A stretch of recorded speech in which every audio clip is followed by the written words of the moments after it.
right, I'd like to call to order the school board meeting of the Columbia Heights Public School District, meeting for April 14th, 2020. If you would please rise for the Pledge of Allegiance.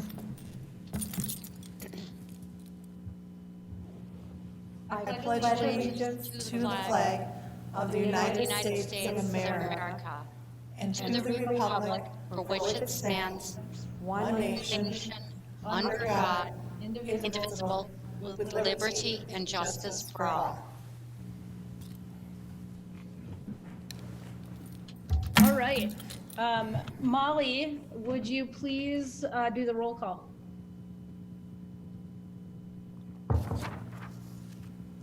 Sorry, took a second there. Severson. Here. Samurai. Here. Mueller. Here. Larkin. Here.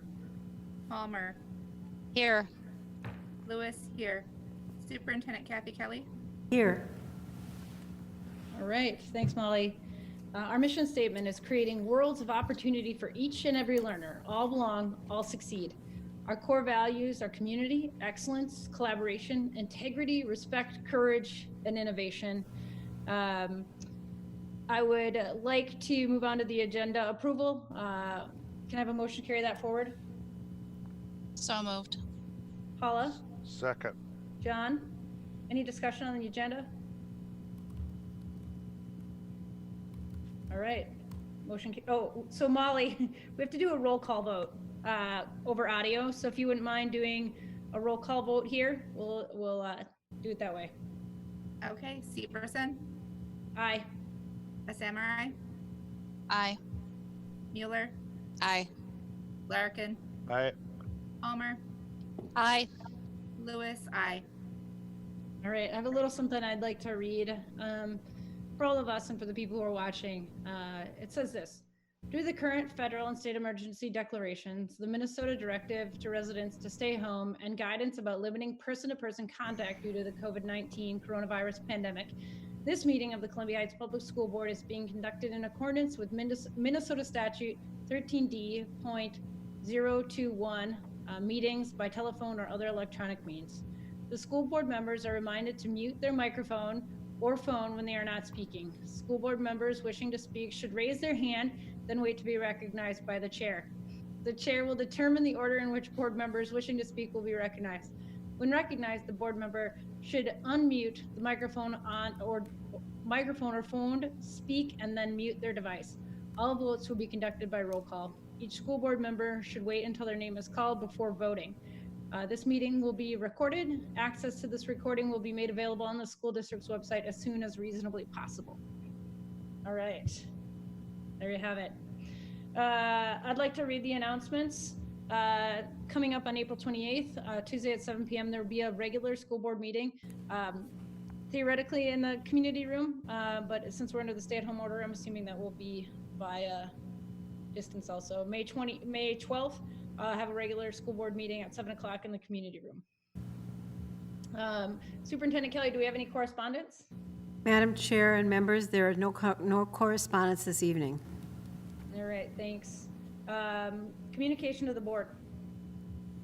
Citizen employee representatives. At this time, any citizen or employee may briefly address the school board. The board will listen to brief remarks, ask clarifying questions, and if desired, request that the administration follow up. The board will not take action at this meeting on requests presented at this time.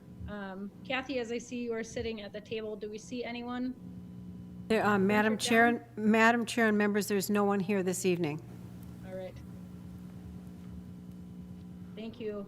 All right, now we'll move forward with the approval of the consent agenda. Can I have a motion to move that forward? So moved. Lorian, second? Second. Molly, thank you. Any discussion?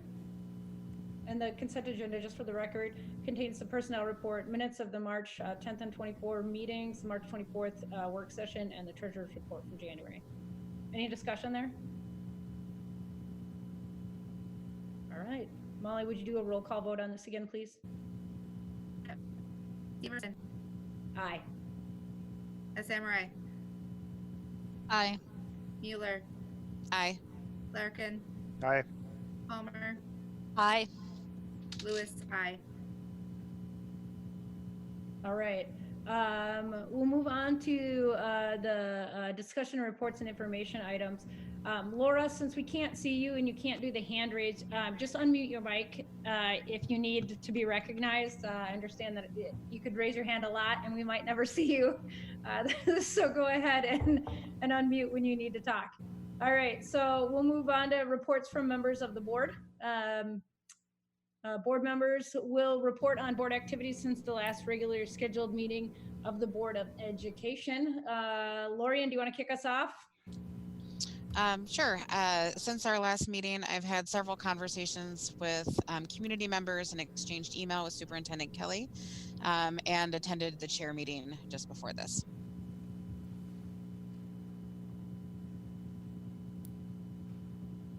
Thank you. John?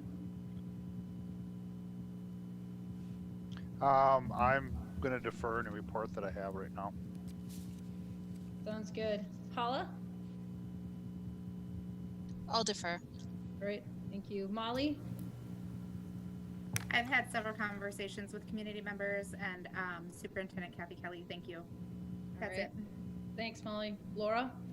I will also defer. Okay. And mine's short, just like everyone else's. Having conversations with community members, had the board chair meeting for this and had conversations with Superintendent Kelly. So we'll move on to Superintendent Kelly's superintendent report. Madam Chair and members, distance learning continues at all of the Columbia Heights Public Schools elementary and secondary sites. Although remote. It has had its ups and downs, but it seems to be overall going very well. I want to thank all the students and families and the staff who are working together to make this work. On Monday of this week, Columbia Heights High School began recognizing its 2020 seniors by turning on the stadium lights for 20 minutes at dusk as a salute to them. This will occur on all subsequent Mondays that are, as long as we're doing distance learning, with the exception of Memorial Day, if we're still out of the buildings by then. Columbia Heights Public Schools continues to serve meals to its students. On an average day like today, we had 1,100 meals that were served. Congrats to the staff and to the leadership team that makes this possible. And as Chair Severson likes to say, if you need a meal, please get it from us, students, because we're here to serve you. Columbia Heights Public Schools continues to run the Essential Emergency Workers Child Care Program, and it's going strong, great guns. And I want to say a special hats off to Director Kristen Stunkel, who's actually handmade masks for all of the staff in the program over one weekend, and they were delighted to receive them.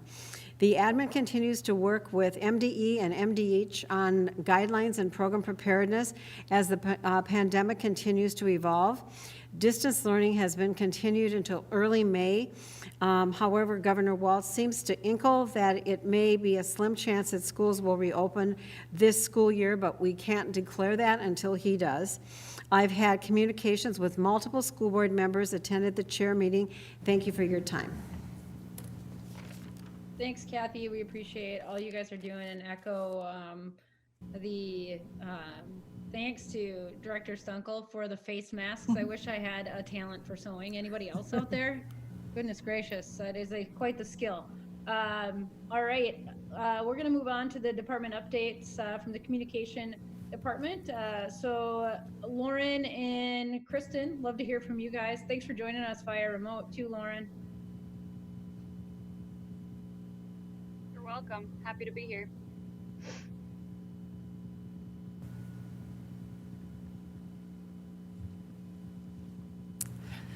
Chair Severson, members of the board, Superintendent Kelly, the Communications Department is happy to be able to present to you some of the activities that we've been doing over the course of this year, and then what we've been doing recently. So the Communications Department is made up of myself and Lauren Grimes, the Communications Coordinator.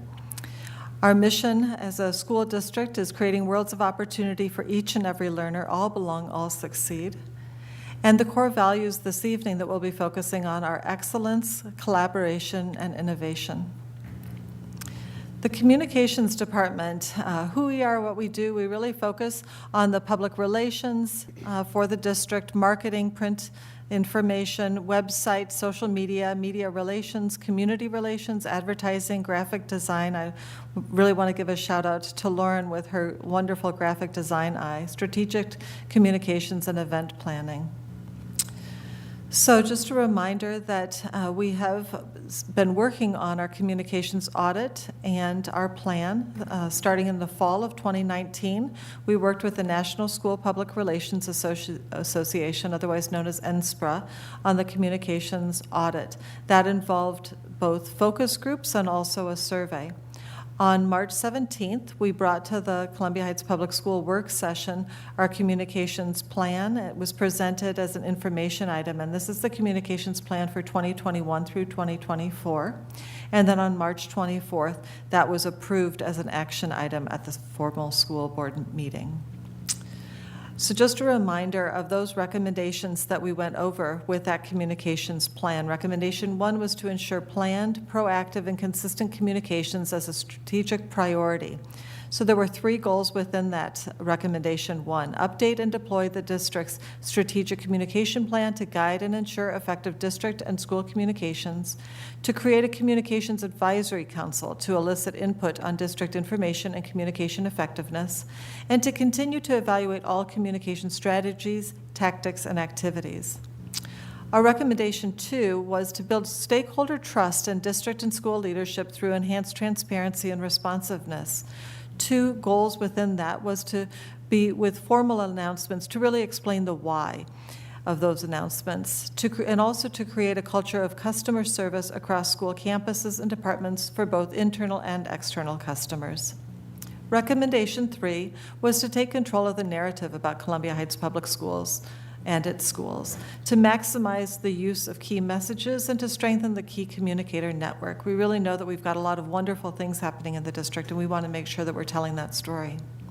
Recommendation 4 was to make sure that our internal communications and employee engagement is a strategic priority. So making sure with that we're developing consistent and reliable systems for how key information is communicated throughout the organization so everybody knows what's happening within our organization. Recommendation 5 was to strengthen and standardize parent communication, to establish guidelines for how schools communicate with parents, to increase parent awareness of communication apps like Seesaw and SafeStop. I think that many families are getting very familiar with Seesaw at this point. Increase translated communication to non-native English speaker parents as well. Recommendation 6 is to enhance and expand digital communication, to improve our website for easier access, and also to maximize and organize the district's use of social media. Recommendation 7 was the completion of a crisis communication plan. That will be the work this year. Finalize the district and family center security assessment with Rick Kaufman. Recommendation 8 was to develop a comprehensive marketing plan to protect and attract Columbia Heights Public School enrollment and to solidify the brand. We really want to promote the points of Heights pride through the successes of students, staff, and programs. And then also utilizing targeted marketing campaigns to raise the visibility of Columbia Heights Public Schools among different constituent groups.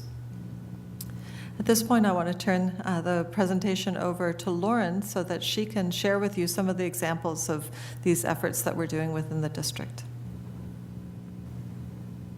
She's going to have to mute herself. All right. I hope everyone can hear me. Thanks, Kristen. So for part 2 of our update, we've kind of sorted our projects into 5 different categories. The first one is public and media relations. Each week we distribute an average of 4 press releases to local media, which also get pushed out via the district website, social media, and our MailChimp subscribers, which I'll talk a little bit more about in a second. We also serve as the connection point between press and the district. For example, when the CMA Foundation visited back in November, we handled much of the press coordination along with that visit, and we also pitch stories to local reporters on a bi-weekly basis. Publications and graphic design. We continue to produce all major publications and graphic design elements, including the Highlander Pulse, the very popular district calendar, the annual report, and many more.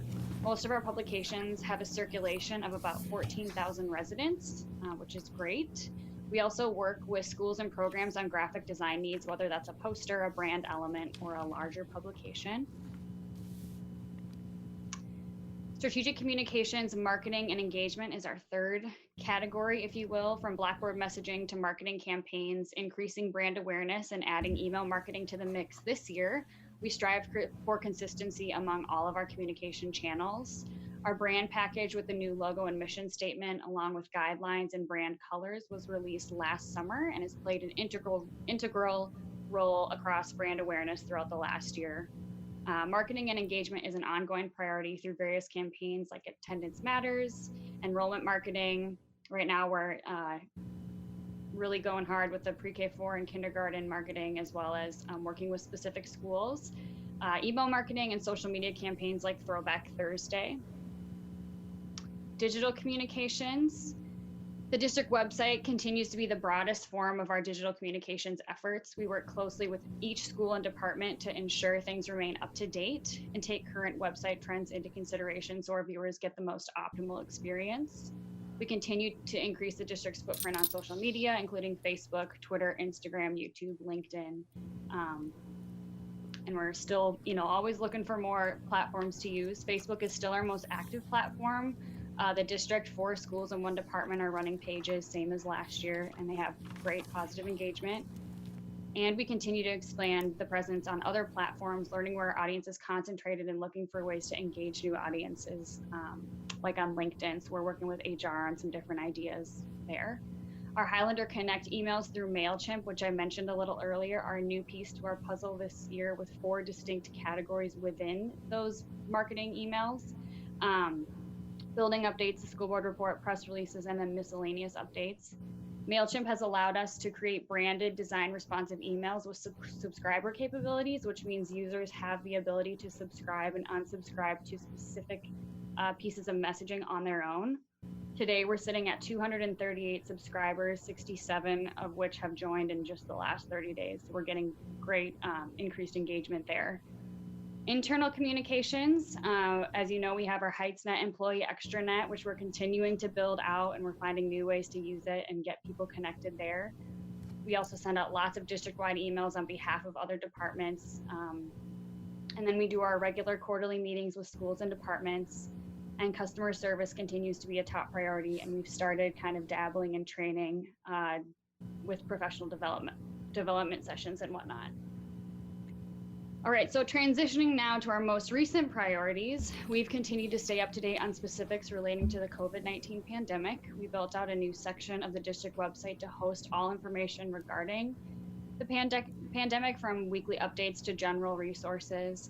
Even though the district is not necessarily a direct source for health-specific information, this area of the website is serving as a starting point for families and community members looking for more information on the situation and how it may affect them. We've also sent out the most important pieces of information related to the pandemic, like meal sites and emergency childcare via Blackboard emails and all calls. So within that section of the website, we have the landing page, which has all of our sidebar buttons, general resources, family resources, community resources, a map of all the food sites, which you can see here. And then, like I mentioned, that regular communications to families, we post all of the updates right on that page that are time-stamped. We've worked closely with the teaching and learning department and built out the distance learning section of our website and continue to enhance this section as needed. Throughout distance learning, we've collaborated to ensure communication being sent to families is clear, strategic, and effective, and helpful, I guess. And we continue to work with tech integration and teaching and learning to add more content to this part of the website as it becomes relevant and necessary.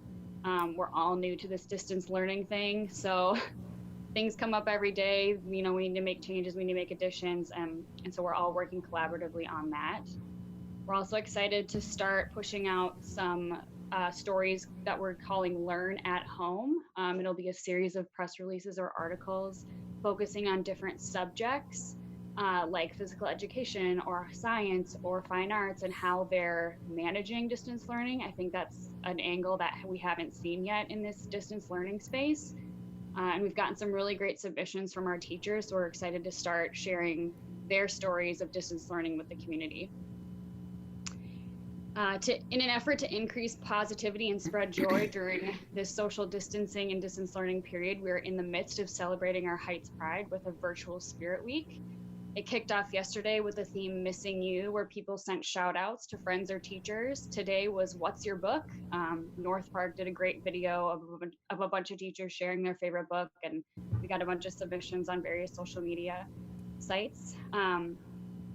So that's been really cool. Tomorrow is the Where You Workin' theme. So people are hopefully going to post pictures of their workspaces.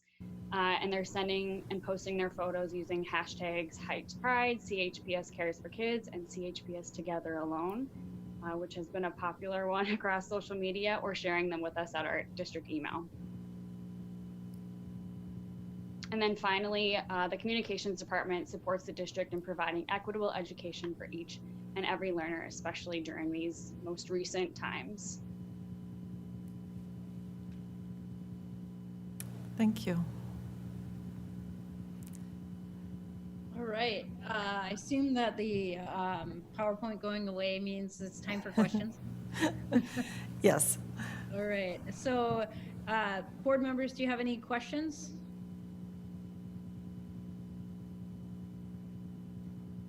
Trying to watch all your hands simultaneously. Laura, I'm assuming your hand didn't get raised. Lauren, you did mention that a rate of subscription was going out. Is that through the MailChimp, through the emails, through MailChimp? You mean like the subscriber rate going up? Yeah, that's for MailChimp. Yep. Yeah. How might people find that to subscribe if they wanted to get the information in that? So we have a pop-up on our website. So anytime someone goes to our website that isn't currently a subscriber, they'll get a pop-up at the bottom where they'll just put their email in and hit subscribe. We also have an area of the homepage. It's just on the sidebar. That's another way for them to put their email in and check which pieces of information they're most interested in. And then we've also pushed it out regularly, similar to a press release across all platforms. And it's just like an embed form. So we have a lot of ways of pushing that out. Okay, and just for people who are watching this, if you are going to our website right now, because you're probably going to be watching it digitally, and that doesn't pop up, it's probably not because the website's broken. It's probably because you've blocked pop-ups on your internet browser. So I know that gets some people I've helped with various things. So you need to unblock pop-ups from your internet browser to allow that to pop up so that you can subscribe. You can find out how to do that with different internet browsers by simply Googling, how do I unblock pop-ups on Chrome or Safari or Firefox or whatever. Can you think of any other helpful tips, Lauren, that might help people who are less familiar with technology access this information? I mean, if the pop-up thing is an issue, it's just on the home page. So, I mean, scrolling around, and then, I mean, I think we can continue to push it out regularly. We did push it out as a press release initially, which helped us kind of jump off with a higher number of subscribers. We didn't start very low. We kind of got everybody right away, which was really cool. So I'm hoping once we kind of get a handle on our current situation and get a better feel for how these next couple of weeks are going to go, we'll be able to kind of go back to those foundational pieces of communication and then continue to push those out again. And if I might add also, I really encourage people to use, sorry, is that better? Yeah. Okay, sorry, there was feedback. I really want to encourage people to follow our different social media. It's a wonderful way of being in touch with what's happening throughout the district, and a lot of the really positive things also that are happening in all of the schools. I think that at a time when people are feeling that we're doing physical distancing, that there really is a social connectedness that's happening, and I think it's a wonderful opportunity to be exploring some of these different platforms that people might not feel as much of a need to do. And I just also want to give a shout out to all of the schools and all of the departments. Our communications department works collaboratively. We wouldn't have anything to communicate if not for all of the schools and all of the departments. So it's wonderful for us to be in Columbia Heights Public Schools. There's so many wonderful things to be sharing with the community and also to be supporting the community during this time.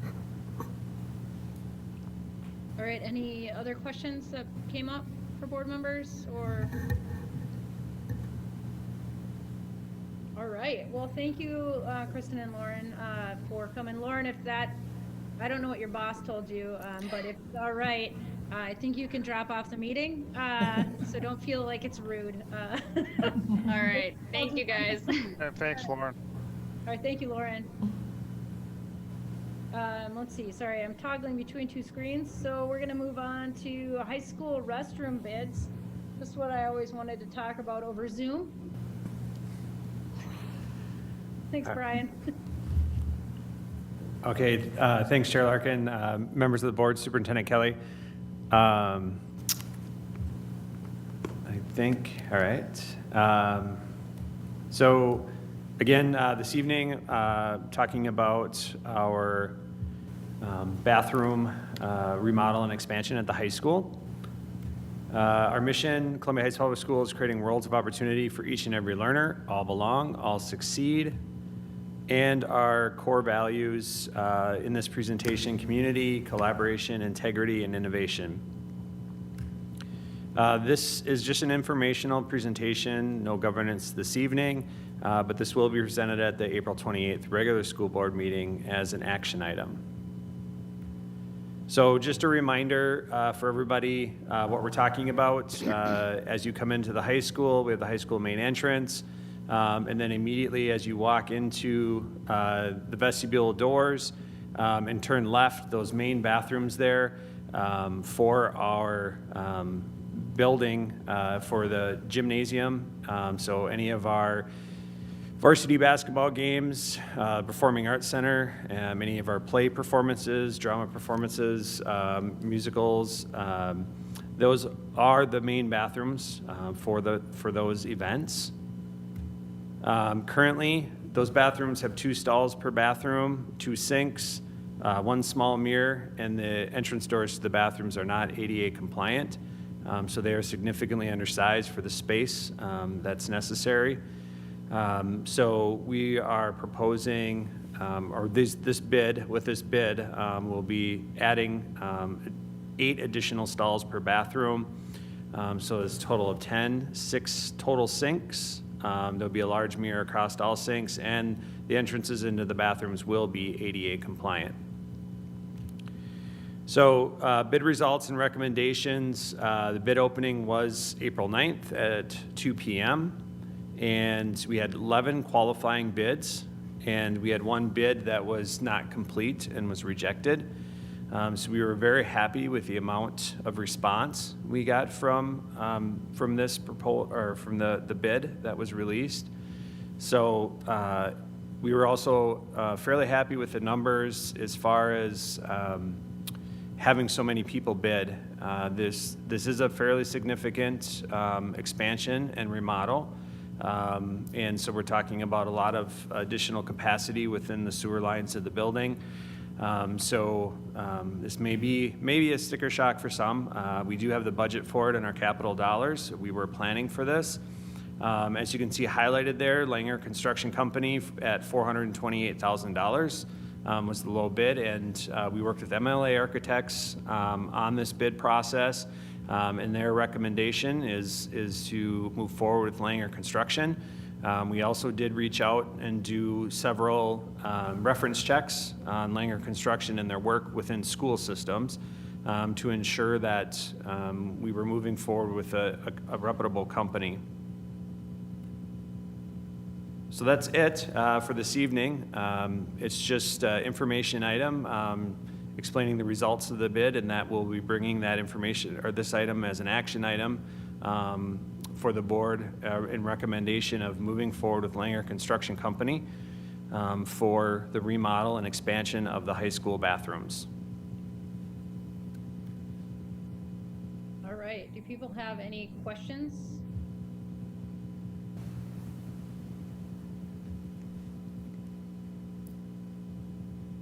Come on, Lori, no bathroom questions? Not sure how to take that, but I'm good. Thank you. All right. Well, thanks, Brian. Thanks for doing that work. And if I could compare it to like even a home bathroom remodel, I guess that sticker makes sense. They're expensive. So, yep. Let me see. What do we have next? We have habitual truancy. So, John and Zena.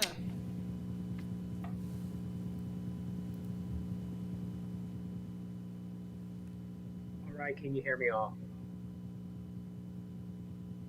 Thank you. All right, as you can see, I'm sharing my screen, and so I'm gonna put in present mode, and we're gonna get to it here. Chair Severson, members of the board, Superintendent Kelly, good evening. This evening, we're gonna be talking, the topic today is habitual truancy. I'm here with Executive Director Stentik, and we're gonna be talking, just giving some overview of that, but also some of our attendance successes. Our mission here in Columbia Heights is creating worlds of opportunity for each and every learner, all belong and all succeed. And the two core values we're going to focus on this evening is collaboration and integrity. Just a heads up, this is an informational presentation to the school board, and no governance questions at this time will be forthcoming. This is just information. Just for a broader sense, truancy, as well as for those students who are under 12 and under, where we would file ed neglect as well. As part of that, is requires compliance with under federal, state, and county regulations and school board policies. So it's pretty strict as to what we need to be doing and how we need to respond, as well as the method with which we communicate and ensure that we're doing that. So looking at the federal law, Every Student Succeed Act, you can see, and you can go ahead and click through, John, on this slide. With this recent law, the requirement for attendance, or for us to meet that bar, is 91% of school days. And so currently about 85% of Minnesota students are attending 91% or more days. So we wanted to share with you our status over the last couple of years. So again, what is considered attendance? And this is part of the recent statute over the last couple of years. An excused absence does not count in that attendance. So it's more beneficial to schedule, if possible, dentist and doctor's appointments outside of the school day. So otherwise they are counted against the school, as you can see there.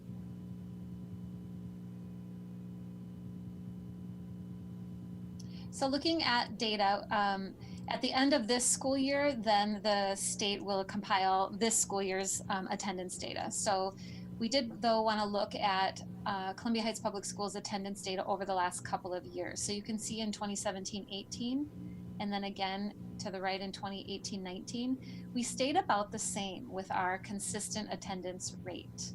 And so looking at that, we wanted to compare ourselves with some surrounding metro area districts.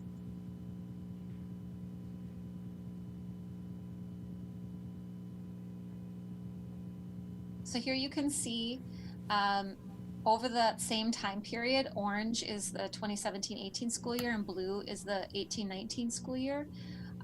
Most of the surrounding districts actually declined in, attendance rates, whereas Columbia Heights actually increased, or that slightly stayed the same with their attendance rate. So we're really excited to see this current school year because there has been a lot of work towards attendance campaigns. Maybe you've seen the Attendance Matters campaigns and other work that schools are doing. Here's the breakdown by school for last school year and 2017-18 as well. So you can see the breakdown from that last school year, schools really did increase their attendance. And as you can see, the two that didn't quite increase their attendance over that time period really are honing in on attendance this school year. So we are excited to see the results of this school year. And even during distance learning, the reports that we are getting is that attendance is quite high. So that's also exciting. We keep track and have to report our daily connectivity, so along with attendance. Go ahead, John.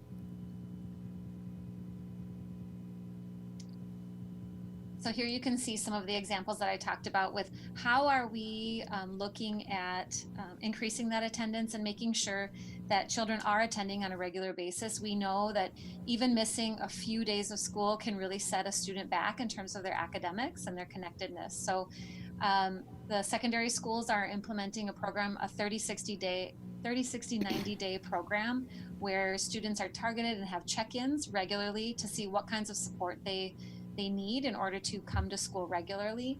We have Check and Connect staff, and then our attendance awareness campaign across the district as well. Going back to what the statutes note regarding compulsory attendance, truancy, and open enrollment. Again, continuing truant are those students who have been truant 3 or more times unexcused. So parents will call in, or they just aren't showing up, or they're missing 3 or more class periods. At the secondary level, parents are notified in writing, which is required. If that continues and we get up to the 7th unexcused absence, that's considered habitual truant. And again, that gets information to parents, but also to the county. Part of the statute there that's noted below is that a district may terminate the enrollment of a non-resident student at the end of the school year if the student meets the definition of a habitual truant. So they missed 7 or more times unexcused absence in the elementary, or 7 or more unexcused absences, 1 or more classes periods on a 7 school days at the secondary. Thus far, here is what we have comparison from last year to this year, and the work that Zena talked about earlier has really been beneficial to what our school social workers have done in coming together and supporting students and determining what the barriers are and ensuring that they are getting the support they need. I was talking to the social worker at the high school, and she was talking about some of the students who've been unattending, part of that 30, 60, 90. She's finding that some of them need additional support. They've recently become homeless or something like that, where we're able to come around them and support them. And it's kind of a nice focus of what does a student need, as opposed to a punitive measure. We're kind of going to provide a little grace and as well as support for those students. So as you can see, last year at this time, we had about 92 students. This year we have 20. And again, we are still working through the distance learning time. We're finding that we have a lot of great staff, both social workers, school psychs, but also our educational assistants who have some time as well as expertise and relationship with students to increase their attendance. So we're able to use that additional resource over the course of distance learning, which has been kind of a win and an opportunity that perhaps we can see to be used in the future. Some special considerations, special ed, again, the law applies the same as disabled and non-disabled students. The big thing here is that as long as the district has done this for non-disabled students, it may do so for disabled students in regards to habitually truants and not asking them to come back if they're open enrolled. The other piece of that was students who are highly mobile or homeless.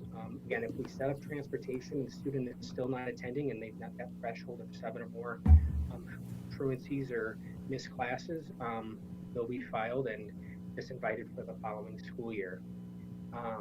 So after some discussion analysis, the district will be moving toward habitual truant process. I'm going to stop sharing and any questions.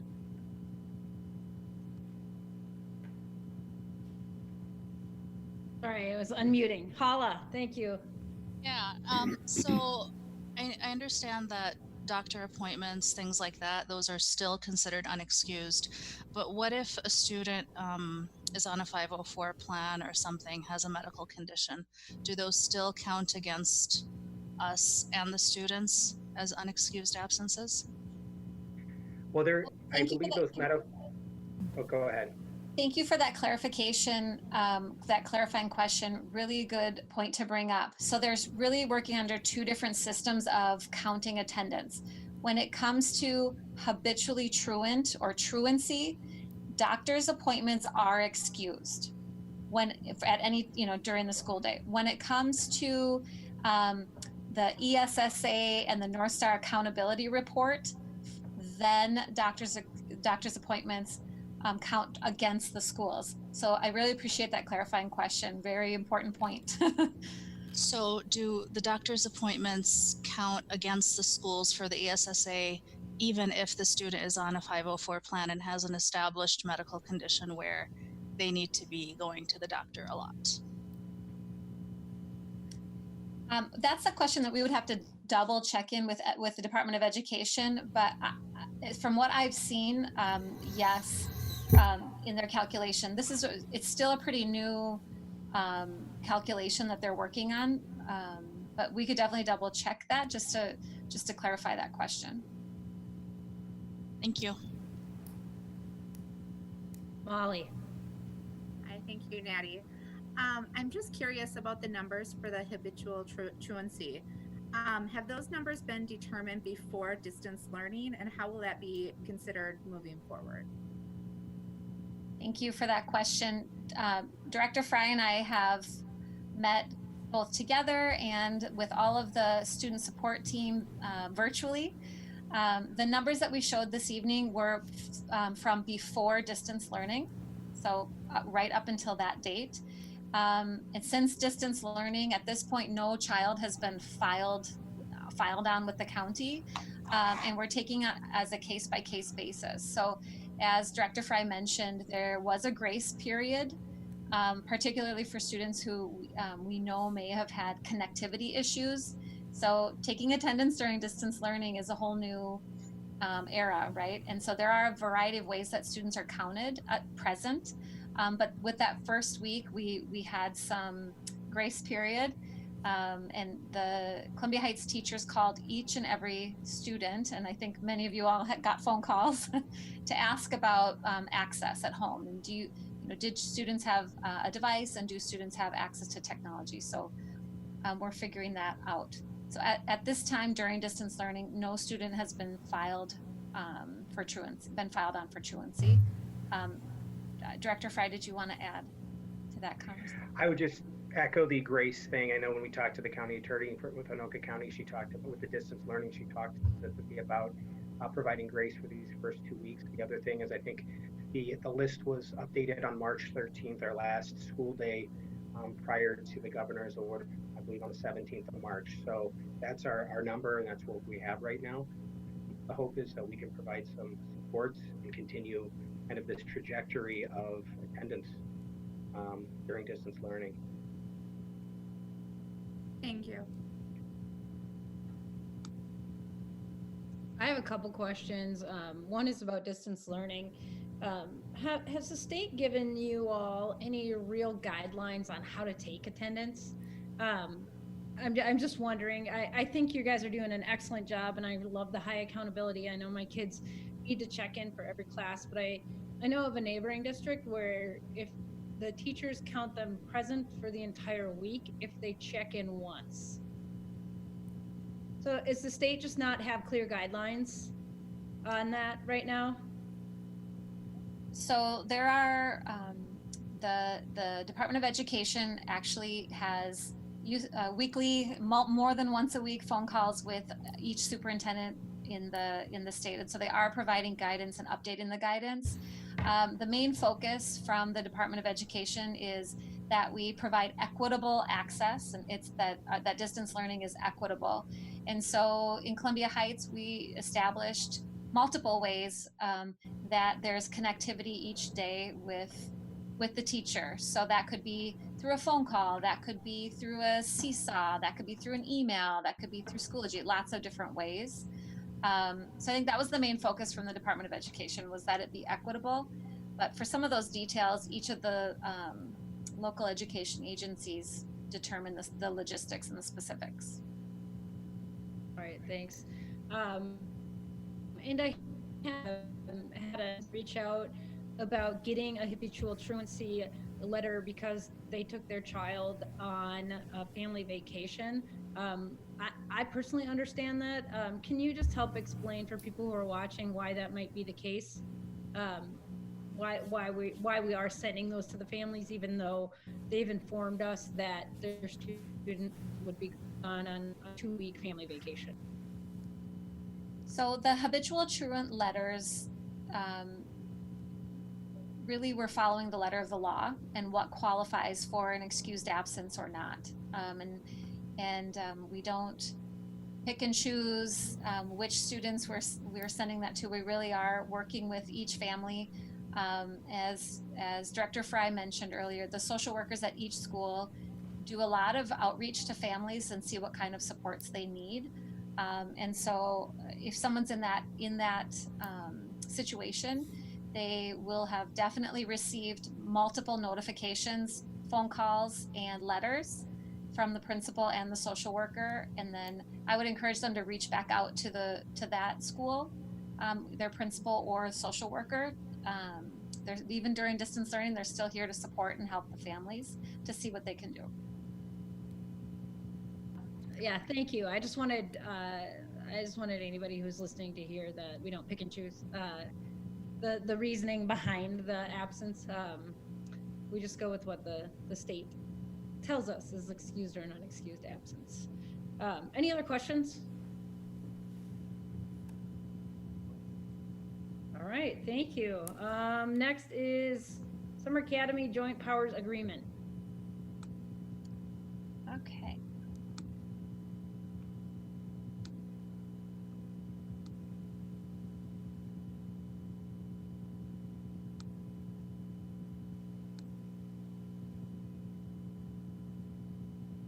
Okay, Chair Severson, members of the board, Superintendent Kelly. This evening, I would like to present an update on the Summer Academy program for 2020 and also the Joint Powers Agreement. Our mission is creating worlds of opportunity for each and every learner. All belong, all succeed. And the core values that we'll focus on this evening with this presentation are community, excellence, and collaboration. Need to adjust. There we go. During distance learning on April 14th, this evening during distance learning, during this distance meeting, I'm presenting information. This information will be brought back to the school board on April 28th for approval. The Summer Academy Executive Committee met on March 24th to discuss the Summer Academy program for this summer 2020 in light of the current worldwide pandemic due to COVID-19 or the coronavirus. The Executive Committee decided to hold a special called Summer Academy Board meeting, and that took place on March 26th. So after much discussion, it was a lengthy board meeting, reviewing all of the budget and the fund balance and weighing several factors. The Summer Academy Board voted on the following items. So the first item is to cancel Summer Academy for this school year. So that would be 3 weeks in June. Number two, to fully refund families for any payments that were made towards Summer Academy 2020. Again, the board and the committee reviewed the fund balance and where the organization stands right now, and there's a very healthy fund balance. Our director of finance, Denise Sundstrom, was part of that conversation and in those meetings, so she was able to share the numbers as well. And then you may recall previously, Summer Academy asked all of the different school boards to approve a 1-year extension of the Joint Powers Agreement to explore possibilities of expanding to a second site. And in light of the current situation with the pandemic, the board voted to ask school boards to approve a 2-year Joint Powers Agreement and put that exploration of a second site on hold due to uncertainties. And the Joint Powers Agreement is in the board packet for you. And really the only thing that changed, none of the legal definitions or terms or paragraphs changed whatsoever. Simply the dates was the main change, was the only change. So again, this will come back to the school board on April 28th for approval. If there are any questions. Great, any questions?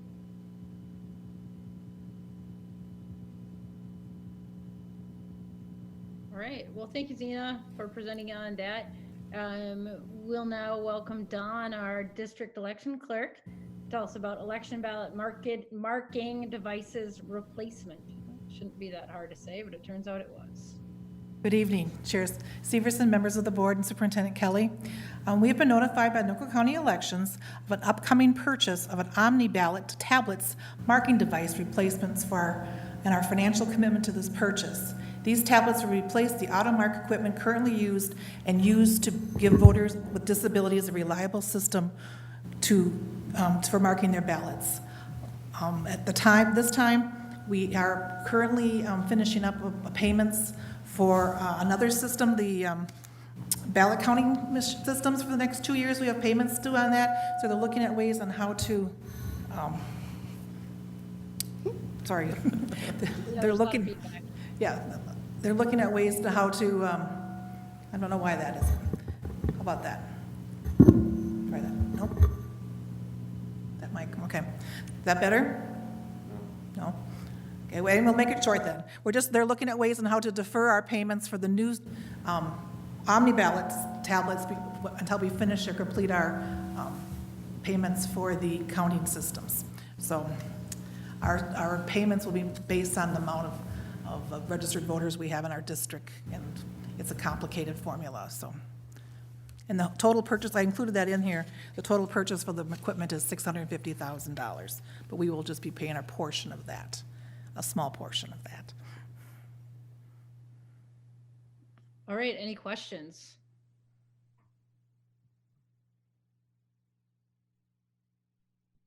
Exciting stuff. Exciting stuff. Thank you, Don. Appreciate all your work on that.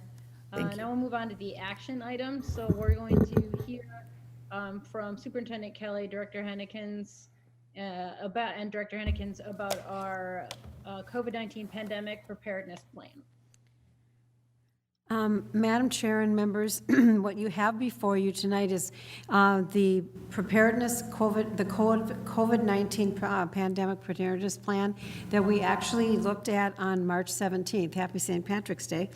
We've worked on it with the City of Columbia Heights. We have reviewed portions of it with school district attorneys, and tonight we just seek approval of the plan.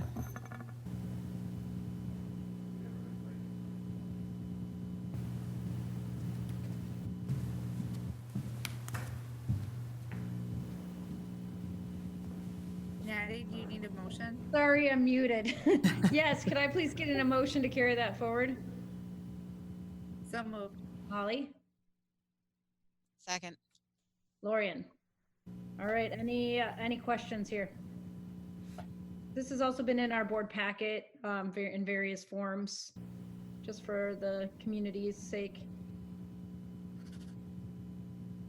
Yeah, Lorian. I just more of a comment, I think, than a question. I know we, as Superintendent Kelly said, we first started looking at this on March 17th. So really wanted to thank the administration for putting this together, realizing kind of you look at where we are and where we were 3 weeks ago and where we're now and where we're going. It's good to have this, and I think, you know, should we need something like this again, I think it's good to have in our toolkit. So I really thank you all for putting the time in when things were most uncertain and putting together a good plan for us. Agreed. Other comments or questions?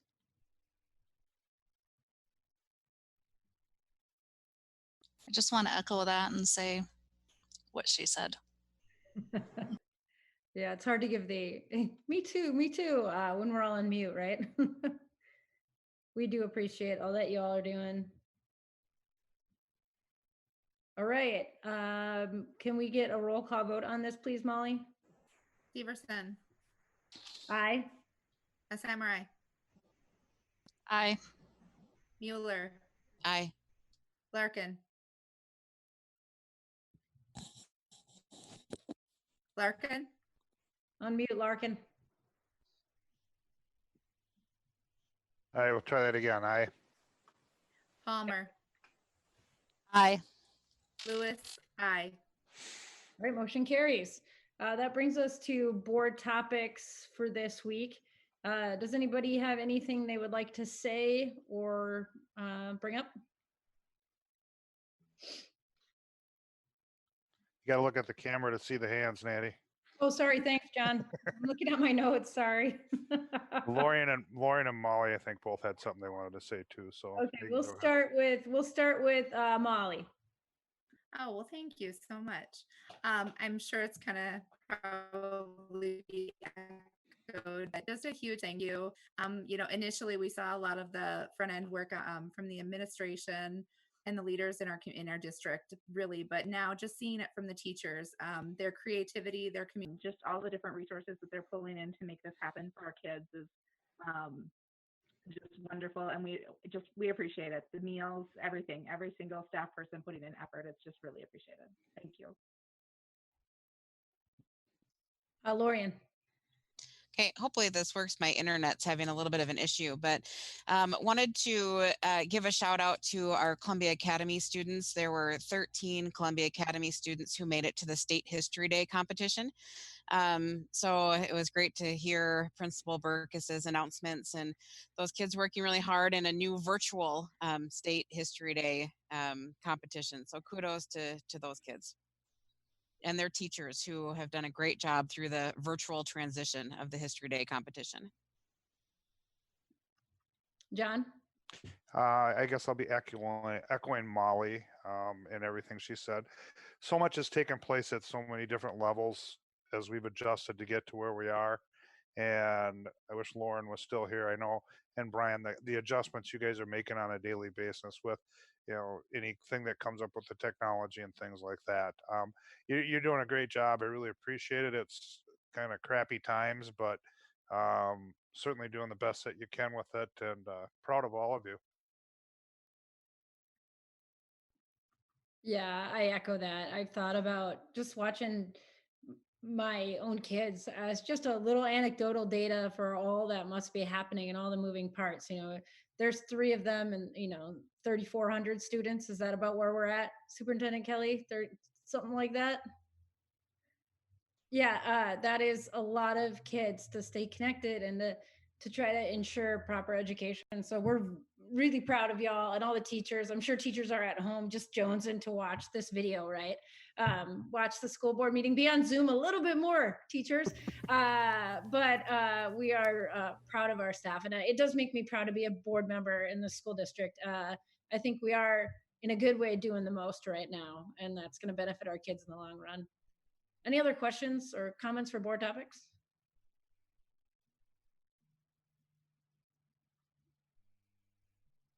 All right, hearing none, we'll adjourn the meeting at 8:02 p.m.